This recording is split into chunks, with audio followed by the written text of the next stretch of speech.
Hello everyone, कैसे हो आप सभी? अच्छे हो? वेरी गुड भाई। तो चलिए आज हम पढ़ भी लेते हैं। काफ़ी दिन हो गए हमें पढ़े हुए, काफ़ी दिन हो गए आपको मस्ती करते हुए। तो आज हम करेंगे Newton's third law of motion. अब तक हम क्या कर चुके हैं? Newton's first law of motion and Newton's second law of motion हम कर चुके हैं। तो चलिए बिना टाइम वेस्ट किए स्टार्ट करते हैं। आप सभी का स्वागत है VSM क्लासेस में, और ये है क्लास 9th का chapter forces and laws of motion, जिसमें हम आज करेंगे Newton's third law of motion. तो चलिए देखते हैं कि फर्स्ट लॉ में हमने क्या देखा था कि जब तक हम किसी ऑब्जेक्ट पे एक्सटर्नल फोर्स नहीं लगाते तब तक उसकी state of rest, state of motion या फिर उसकी शेप चेंज नहीं होती। तो इसीलिए हम उसको लॉ ऑफ इनर्शिया भी कहते हैं, क्योंकि इनर्शिया की वजह से ऐसा सब कुछ होता है। और सेकंड लॉ ऑफ मोशन में हमने क्या निकाला कि फोर्स क्या होता है? फोर्स होता है F = ma, mass into acceleration. और फोर्स एक क्या है? वेक्टर क्वांटिटी है, और एक्सेलरेशन भी एक वेक्टर क्वांटिटी है। तो आज हम देखते हैं Newton's third law of motion. Newton's third law of motion में क्या है? जस्ट ये जैसे आपने कहावत सुनी होगी ना, जैसी करनी वैसी भरनी, बस वही है Newton's third law of motion. आप जिसका जैसा करोगे, किसी का बुरा करोगे तो आप वापिस आपका बुरा होगा, वो आपका बुरा करेंगे। अगर आप किसी का अच्छा करोगे तो सामने वाला भी आपका अच्छा करेगा। यही बात बताता है बस Newton's third law of motion. तो इसको अब थोड़ी सी साइंटिफिक लैंग्वेज में देखते हैं कि क्या होता है। Newton's third law of motion हमें कहता है कि हम अगर किसी ऑब्जेक्ट पे फोर्स लगा रहे हैं तो वो ऑब्जेक्ट उतना ही फोर्स उस ऑब्जेक्ट पे लगाएगा और अपोजिट डायरेक्शन में लगाएगा। फॉर एग्जांपल, मान लो कि मैंने दीवार पे एक फुटबॉल मारी, दीवार पे फेंक के मारी, तो फुटबॉल क्या करेगी? दीवार पे कुछ फोर्स लगाएगी और फिर वो वापस टकराकर हमारी तरफ आ जाएगी। टकराकर हमारी तरफ क्यों आती है? क्योंकि जितना फोर्स फुटबॉल दीवार पर लगा रही है उतना ही फोर्स दीवार भी फुटबॉल पर लगाएगी, और उस वजह से वो वापस आ जाएगी। देखिए कैसे, मान लो कि यहाँ पे कोई दीवार बना रखी है हमने, कोई ऐसे कार्डबोर्ड है या फिर दीवार है, यहाँ से मैंने फुटबॉल मारी, फेंक के मारी इस दीवार के ऊपर, तो क्या होगा? फुटबॉल इस दीवार से टकराएगी और वापस आ जाएगी उसी डायरेक्शन में। तो क्या हुआ? फुटबॉल ने दीवार पे फोर्स लगाया इस डायरेक्शन में, किसी फोर्स से उसको हिट किया, क्योंकि फुटबॉल का कुछ ना कुछ मास है और एक्सेलरेशन हम प्रोवाइड करवा रहे हैं, तो ये F फोर्स इस पे लगा रही है। तो उतना ही फोर्स क्या करेगी? दीवार भी उस ऑब्जेक्ट फुटबॉल पे वापस लगाएगी, लेकिन अपोजिट डायरेक्शन में। ठीक है, दीवार भी उस पर अपोजिट डायरेक्शन में फोर्स लगाएगी और इस वजह से वो वापस आ जाएगी। तो यही है basically Newton's third law of motion, कि एक को हम इनमें से एक फोर्स को हम एक्शन बोल देते हैं और एक को हम रिएक्शन बोल देते हैं। तो Newton's third law of motion क्या कहता है कि action and reaction are always equal and opposite, कि एक्शन और रिएक्शन हमेशा बराबर होंगे लेकिन अपोजिट डायरेक्शन में होंगे। देखिए कि मान लो फुटबॉल वाले फोर्स को हम क्या मान लेते हैं? एक्शन है। आप इन दोनों में से किसी को भी एक्शन, किसी को भी रिएक्शन बोल सकते हो। एक एक्शन होगा, दूसरे वाला रिएक्शन। मान लो फुटबॉल ने एक्शन किया, एक्शन किया तो क्या? इस साइड में फोर्स लगा, इस साइड में एक्शन फोर्स। तो जो फुटबॉल दीवार है वो भी फुटबॉल पे फोर्स लगाएगी और वो अपोजिट डायरेक्शन में लगाएगी, वो इस साइड सेम फोर्स लगाएगी। तो क्या है? F फोर्स दोनों पे F ही लगेगा। अगर फुटबॉल ने F फोर्स दीवार पे लगाया है तो दीवार भी F फोर्स ही लगाएगी फुटबॉल पे, लेकिन फुटबॉल इस डायरेक्शन में फोर्स लगाएगी और जो दीवार है वो उसके अपोजिट डायरेक्शन में फोर्स लगाएगी। तो एक्शन और रिएक्शन क्या है? इक्वल है but opposite in direction. Action and reaction are always equal and opposite. यही है न्यूटन्स थर्ड लॉ की स्टेटमेंट।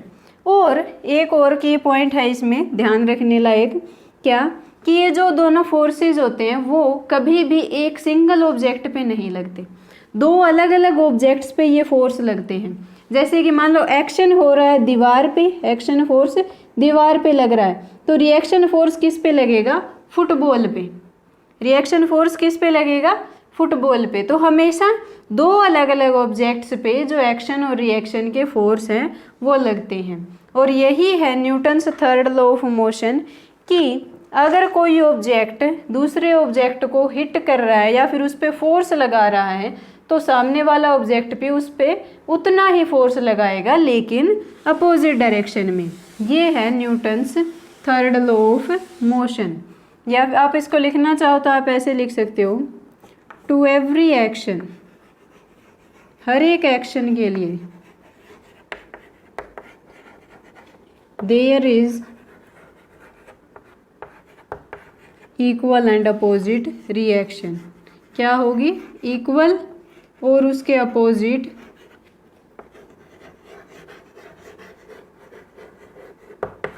एक रिएक्शन होगा। शोले फिल्म में आपने देखा भी होगा, क्या था कि गब्बर ने ठाकुर के हाथ काट दिए, तो बाद में ठाकुर ने क्या किया? गब्बर के भी हाथ छीन लिए, तो जैसी करनी वैसे ही भरनी। अब ऐसा तो था नहीं कि गब्बर ने ठाकुर को इफेक्ट किया, ठीक है, यहाँ पे गब्बर मान लो, यहाँ पे ठाकुर, गब्बर ने ठाकुर को इफेक्ट किया। अब ठाकुर ने खुद पे फोर्स थोड़े लगाया, उसने ये थोड़े कहा भी हाथ तो गब्बर ने काट दिए, पैर मैं काट लेता हूँ, खुद पे इफेक्ट नहीं लगाया, यानी कि एक ही ऑब्जेक्ट पे फोर्स नहीं लगता। उसने क्या किया? उसने गब्बर के हाथ काट लिए, उसने गब्बर के हाथ छीन लिए। तो हमेशा जो दोनों फोर्सेस होंगे एक्शन और रिएक्शन के, वो दोनों अलग अलग ऑब्जेक्ट्स पे लगेंगे, वो एक ऑब्जेक्ट पे नहीं लगेगा। अगर आप सामने वाले का बुरा कर रहे हो तो वो खुद का बुरा नहीं करेगा। अब ऐसा नहीं करेगा कि इसने मेरा बुरा कर दिया, चलो मैं और कर लेता हूँ थोड़ा, तो वो क्या करेगा? जिसने उसका बुरा किया है उसका बुरा करेगा। अगर आप किसी का अच्छा कर रहे हो तो वो भी आपका अच्छा करेगा। तो ये क्या है, रियल लाइफ से भी आप इमोशनली भी इसको रिलेट कर सकते हो। Newton's third law of motion, जैसी करनी वैसी भरनी। आप सामने वाले को अगर अच्छा देखोगे, अच्छा मानोगे तो वो भी आपको अच्छा ही मानेंगे, बुरा मानोगे तो वो भी बुरा मानेंगे। यानी कि जो आप देते हो वही आपको मिलता है, ठीक है। तो अब हमें एक बात और कि हमें इसमें पता कैसे चला कि अपोजिट तो है, चलो हमने देख लिया कि एक ऑब्जेक्ट, अब फुटबॉल के एग्जांपल से भी हमें समझ आ रहा है कि हमने दीवार पे फुटबॉल मारी तो वो फुटबॉल वापस आ रही है, तो उसके उसी डायरेक्शन में कोई ना कोई फोर्स लगा होगा, इसीलिए वो वापस आ रही है। लेकिन ये इक्वल कैसे है, उसको भी एक एक्सपेरिमेंट से देखा गया। इक्वल कैसे हैं? दो आप स्प्रिंग बैलेंस लीजिए, एक स्प्रिंग बैलेंस को यहाँ पे अटैच कर दिया इस तरीके के। स्प्रिंग बैलेंस क्या? नॉर्मल वो अपने कपास तोलने वाले कंडे नहीं होते, उसको बोल रहे हैं स्प्रिंग बैलेंस, देसी भाषा में क्या बोलते हैं? कंडा। तो उसको स्प्रिंग बैलेंस लिया एक, और दूसरा स्प्रिंग बैलेंस और ले लेते हैं और दोनों को यहाँ से हम अटैच कर लेते हैं, ठीक है। इसी तरीके के होते हैं वो, आगे इन पे कुछ इस तरीके से, एक को यहाँ पे हमने टाई कर दिया, इसको यहाँ पे बांध दिया। अब आपको क्या करना है, आप इस स्प्रिंग बैलेंस को इस साइड से खींचिए। जब आप इसको इस साइड से खींचेंगे तो आप देखेंगे जितनी रीडिंग ये स्प्रिंग बैलेंस, इसको मान लो ए है, ये स्प्रिंग बैलेंस है, ये वाला कंडा जितनी रीडिंग शो करेगा उतनी ही रीडिंग ये वाला स्प्रिंग बैलेंस भी शो करेगा। दोनों, अगर मान लो ये 5 किलो शो कर रहा है तो ये भी 5 किलो ही शो करेगा, अगर ये 10 किलो शो कर रहा है तो ये भी 10 किलो ही शो करेगा। दोनों पे रीडिंग हमेशा क्या रहेगी? बराबर रहेगी। तो इसका मतलब क्या है कि दोनों पे फोर्स लग रहे हैं इक्वल अमाउंट में। और अपोजिट का हमें कैसे पता चला कि ये वाला स्प्रिंग बैलेंस जो है, ये स्प्रिंग बैलेंस इसको खींचेगा अपनी तरफ। जब इसको हम इस साइड खींच रहे हैं तो ये स्प्रिंग बैलेंस इसको अपनी तरफ खींचेगा, भाई इस पे इस साइड फोर्स लगेगा तभी ये कुछ रीडिंग शो करेगा। तो इस पे ओवरऑल फोर्स किस साइड होगा कि इसको इस साइड खींचेगा। तो ये जितने फोर्स से ये वाला स्प्रिंग इसको खींच रहा है उतने ही फोर्स से ये वाला भी इसको खींचेगा, ये भी इस साइड स्ट्रेच होगा तभी इस पे कुछ रीडिंग शो होगी। यानी कि ये वाला इस पे फोर्स लगाएगा और इसको अपनी तरफ खींचेगा। तो ये जो दोनों फोर्स होंगे ये एफ एफ होंगे, दोनों इक्वल होंगे। वो हमें कैसे पता चलेगा कि दोनों की रीडिंग हमेशा बराबर मिलेगी। ठीक है, तो ये है कुछ Newton's third law of motion को प्रूफ करने के थोड़े से तरीके कि हम इसको कैसे प्रूफ कर सकते हैं। तो कुछ और एग्जांपल्स देखते हैं Newton's third law of motion की। अब आप चलते हो, मान लो आप फर्श पे नॉर्मली मूव कर रहे हो, यहाँ पे नॉर्मली इस तरीके से मूव कर रहे हो, तो आप मूव किस वजह से कर पाते हो? क्या आप यहाँ पे कोई Newton's third law of motion का रोल है कोई? तो यस, इसमें रोल है। अब कुछ लोग कहेंगे कि हम सिर्फ हमारे मस्कुलर फोर्स की वजह से हम मूव कर पा रहे हैं, लेकिन ऐसा नहीं है। हमारा मस्कुलर फोर्स भी लग रहा है, लेकिन यहाँ पे भी Newton's third law of motion काम कर रहा है।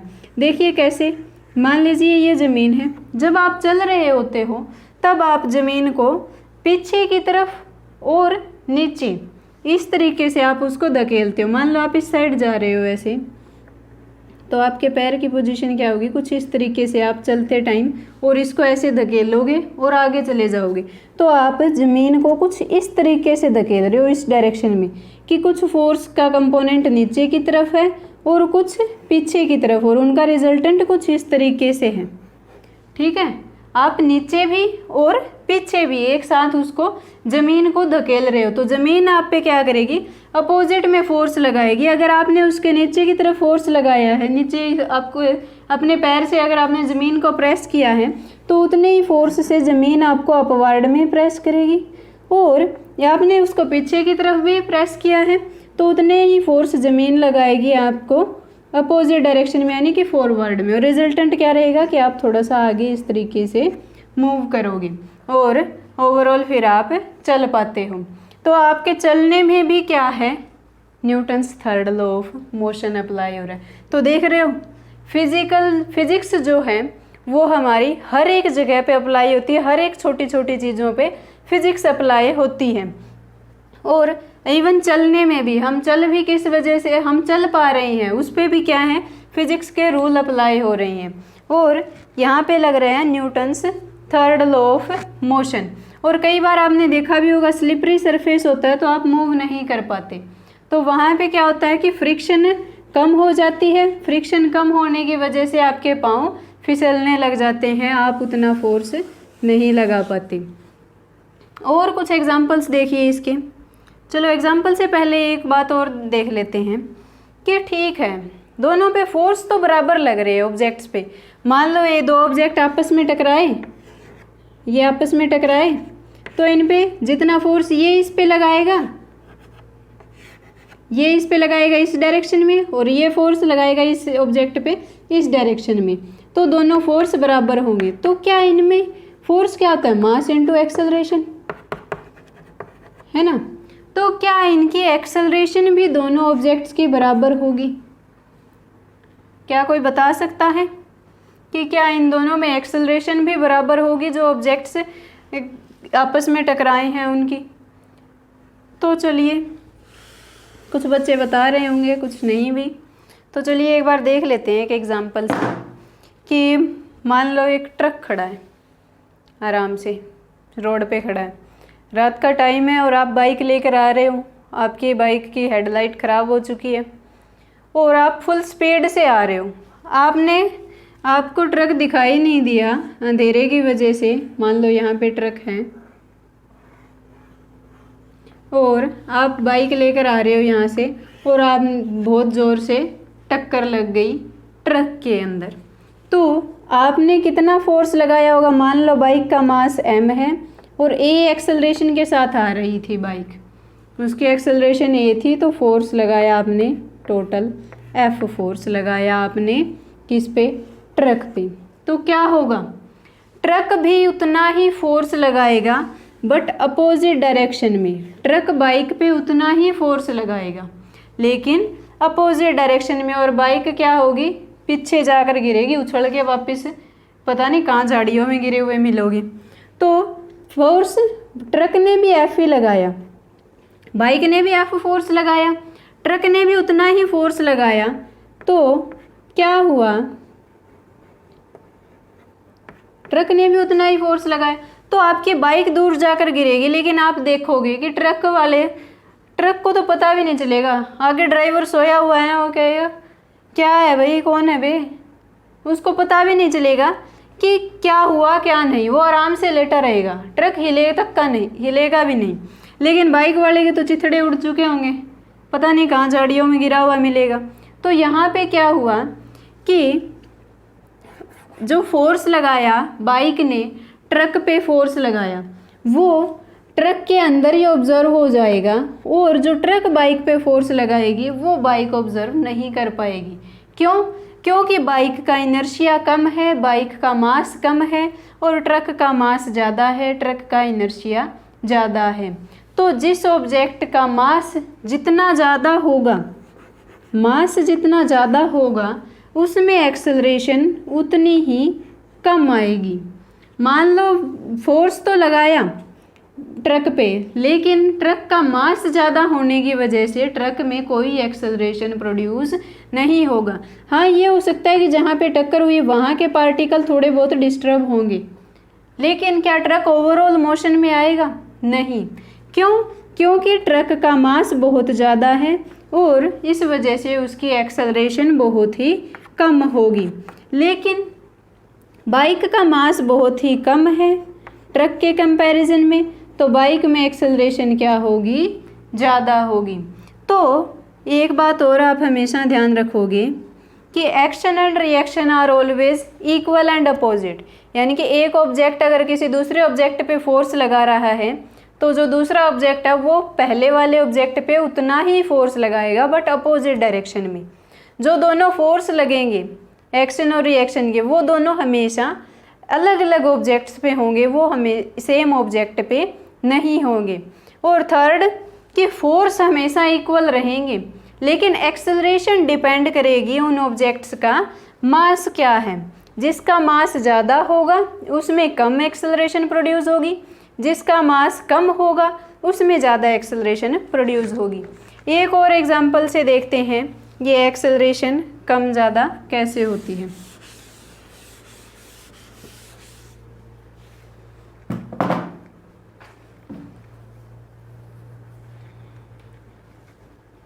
तो देखिए, गन है, मान लो एक नॉर्मल गन है, आपने फायरिंग कर दी, आपने ट्रिगर दबाया, तो उस पर जो गन के अंदर की जो बुलेट है उस पर क्या होगा? एक हैमर से उस पर प्रेशर आएगा, इस पे क्या लगेगा? फोर्स लगेगा, तो इसका पीछे वाला मटेरियल एकदम से बर्न होगा, ब्लास्ट हो जाएगा। ब्लास्ट होने की वजह से ये फोर्स लगाएगी किस पे? गन पे, और फिर गन उस पे वापस अपोजिट डायरेक्शन में फोर्स लगाएगी। लेकिन देखिए, जब हैमर से इस पे थ्रो किया गया तो एकदम से इसमें ब्लास्ट हुआ, इसने फोर्स लगाया गन पे पीछे की तरफ, तो उतना ही फोर्स लगाएगी गन भी इस पे सामने की तरफ। लेकिन इसका मास, बुलेट का मास मान लो m1 है और गन का मास मान लो m2 है, तो ओवरऑल हमारी जो गन होगी उसका मास ग्रेटर होगा बुलेट के मास से, जो गोली का मास है उससे तो ज़्यादा ही होगा। तो फोर्स दोनों पे बराबर ही लगा। तो जब आप फायरिंग करते हो, एकदम से जब गोली चलाते हो, तो आपको एक पीछे की तरफ झटका लगता है। वो क्यों लगता है? क्योंकि ये बुलेट जो है इसने पीछे की तरफ फोर्स लगाया है उस पर, लेकिन उसमें ज़्यादा एक्सेलरेशन नहीं हो पाती। क्यों? क्योंकि गन का मास ज़्यादा है, तो कम एक्सेलरेशन वहाँ पे प्रोड्यूस होती है। ऐसा तो नहीं होता ना कि आप पीछे एकदम से जाकर गिर गए, अगर कोई बहुत ही ज़्यादा वीक है तो गिर भी जाएंगे, लेकिन नॉर्मली क्या है वहाँ पे बहुत ही कम एक्सेलरेशन होती है, इतनी ज़्यादा एक्सेलरेशन नहीं होती। लेकिन जो बुलेट है, जो फायरिंग आपने की, वो जो है वो कहाँ जाकर रुकेगी? उसमें कितनी ज़्यादा एक्सेलरेशन है, अपनी एक्सेलरेशन की वजह से उसका इम्पैक्ट जो है वो बहुत ज़्यादा हो जाता है। तो जो गन है उसमें कम एक्सेलरेशन प्रोड्यूस होगी। क्यों? क्योंकि उसमें का मास ज़्यादा है। लेकिन जो बुलेट है उसमें क्या होगी? ज़्यादा एक्सेलरेशन प्रोड्यूस होगी और वो ज़्यादा दूर तक जाएगी। क्यों? क्योंकि उसका मास कम है। लेकिन फोर्स दोनों पे बराबर ही लगेगा। जितना गन पे पीछे की तरफ फोर्स लग रहा है, गन क्या होगी? रिकॉयल होगी, पीछे की तरफ आएगी, उतना ही फोर्स लग रहा है इस गोली पे सामने की तरफ। और ये आगे जाकर बहुत नुकसानदायक हो सकती है। क्यों? क्योंकि इसका मोमेंटम बहुत ही ज़्यादा होने वाला है। mv मोमेंटम ज़्यादा क्यों होगा? क्योंकि इसकी वेलोसिटी ज़्यादा है। मास तो कम है लेकिन अपनी वेलोसिटी की वजह से ये बहुत ज़्यादा इफ़ेक्ट प्रोड्यूस कर सकती है सामने वाली चीज़ों पर।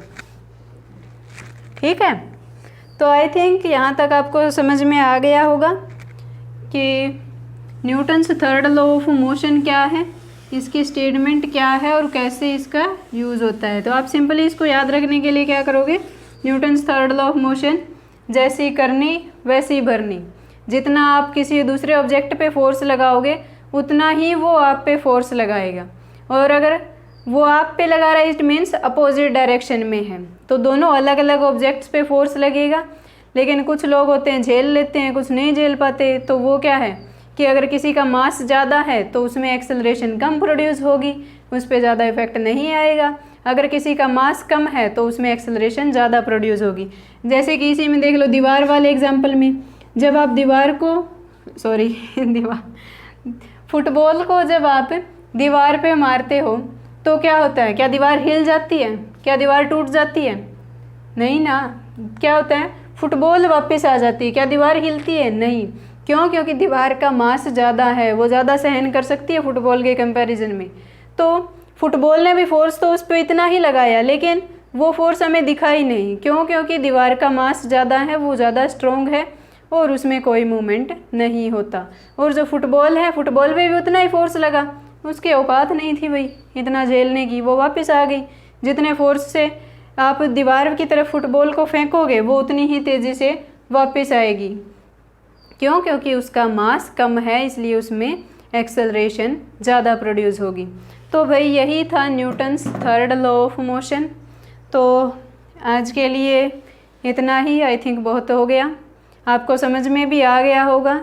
अगर कुछ समझ नहीं आया है तो आप कमेंट सेक्शन में कमेंट करके पूछ सकते हो।